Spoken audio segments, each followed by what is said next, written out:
दशक 6 समास 3 मायोद्भव निरूपण. श्री गुरुभ्यो नमः. निर्गुण आत्मा वर मध्ये सर्व ठिकाणी पसरलेल्या आकाशाप्रमाणे निर्मल, घनदाट, निश्चल आणि सदोदित आहे. आत्मस्वरूप विभाग न होता विपुलाहूनही विपुल, आकाशापेक्षाही मोठे आणि सूक्ष्म आहे. परब्रह्म दिसत नाही किंवा भासत नाही. ते जन्मत नाही किंवा पाश पावत नाही. ते येत नाही किंवा जात नाही. परब्रह्म चळत नाही किंवा डोलत नाही. ते फाटत नाही किंवा ते तुटून पडत नाही. त्याची रचना होत नाही किंवा मोडून पडत नाही. ते सदैव समोर असणारे, कलंकरहित, सांदी कोपऱ्यात असणारे, आकाश पाताळासह सर्व ठिकाणी व्याप्त आहे. नाश न पावणारे ते निर्गुण ब्रह्म आहे आणि नाश पावणारे ते सगुण माया आहे. हे सगुण निर्गुण एकमेकात मिसळले आहे. राजहंस जसे दूध आणि पाणी वेगळे करतो, तद्वत अनुभवी ज्ञानी पुरुष या मिश्रणाबद्दल विचार करून ते वेगळे करतात. पंचभौतिक जग जड अशुद्ध असून त्यातच आत्मा व्यापलेला आहे.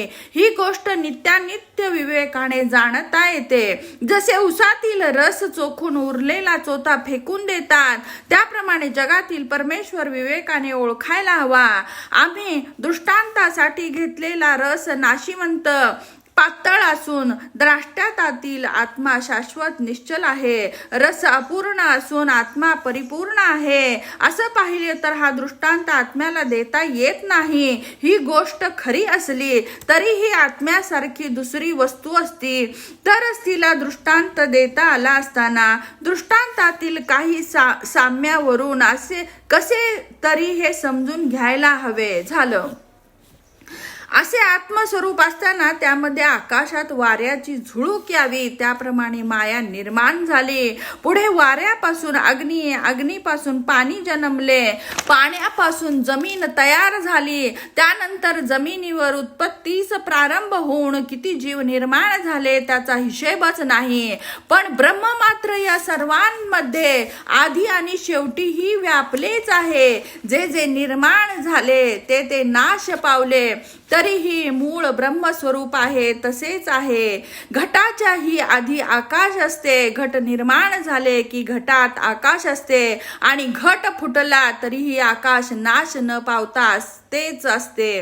त्याचप्रमाणे परब्रह्म अचल आढळ असून चराचर सर्व जग मध्येच होऊन जाते. जे जे निर्माण झाले ते सर्व ब्रह्माने आधीच व्यापलेले असते आणि निर्माण झालेले सर्व नाश पावले तरीही ब्रह्म नाश न पावता उरलेलेच असते.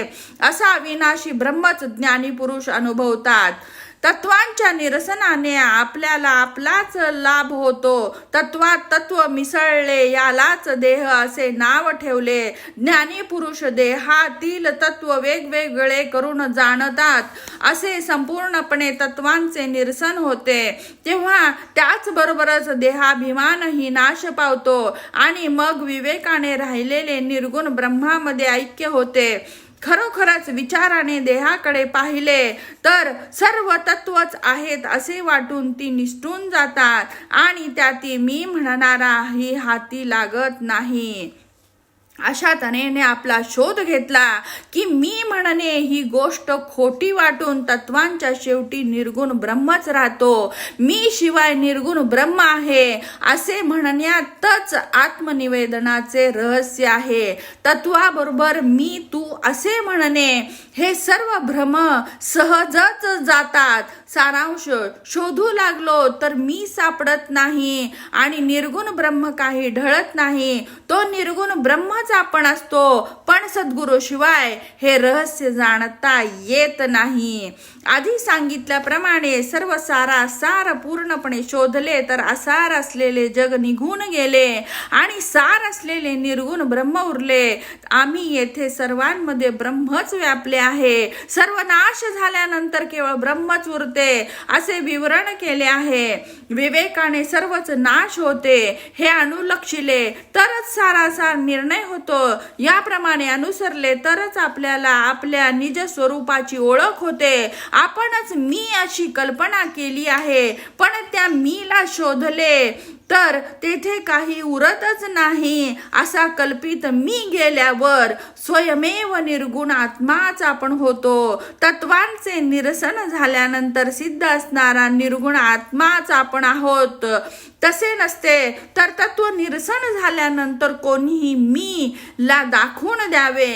तत्वाबरोबर अहंकार गेला की सहजच निर्गुण उरते आणि सोहम च्या प्रतीतीने आत्मनिवेदन अनुभवायला आले. आत्मनिवेदन झाले की देव भक्ताचे ऐक्य झाले. तेव्हा भक्त विभक्तता सोडून देऊन खरा भक्त झाला. निर्गुणाला जन्म मरण नाही, निर्गुणाला पाप पुण्य नाही. अशा निर्गुणाबरोबर अनन्यता पावले तर मानव मुक्त होतो. प्राणी तत्वामध्ये अडकून संशयाने गुंडाळला गेला आहे आणि आपणच आपल्याला विसरून कोहम असे म्हणत आहे. तत्वाने घेरला असताना कोहम म्हणतो, पण तेच विवेकाने पाहिले तर सोहम असे म्हणतो आणि अन्यतेने आत्माच आपण होतो. त्याचे मी जीव मी शिव असे दोन्ही म्हणणे नाहीसे होते. असे सर्वच गेल्यानंतर जे उरते तेच शाश्वत स्वरूप आहे. अशा तऱ्हेने मानव साक्षात्कार प्राप्त करून देऊन देहात असतानाच देहातीत होतो हे जाणा. लवकर मनाचा संशय जात नाही म्हणून सांगितलेलेच सांगावे लागते. प्रसंगानुरूप आम्हालाही तसे करावे लागते. श्रोते हो, क्षमा करावी. इति श्रीदासबोधे गुरु शिष्य संवादे षष्ठ दशके मावोद्भव निरूपणं नाम तृतीयः समासः.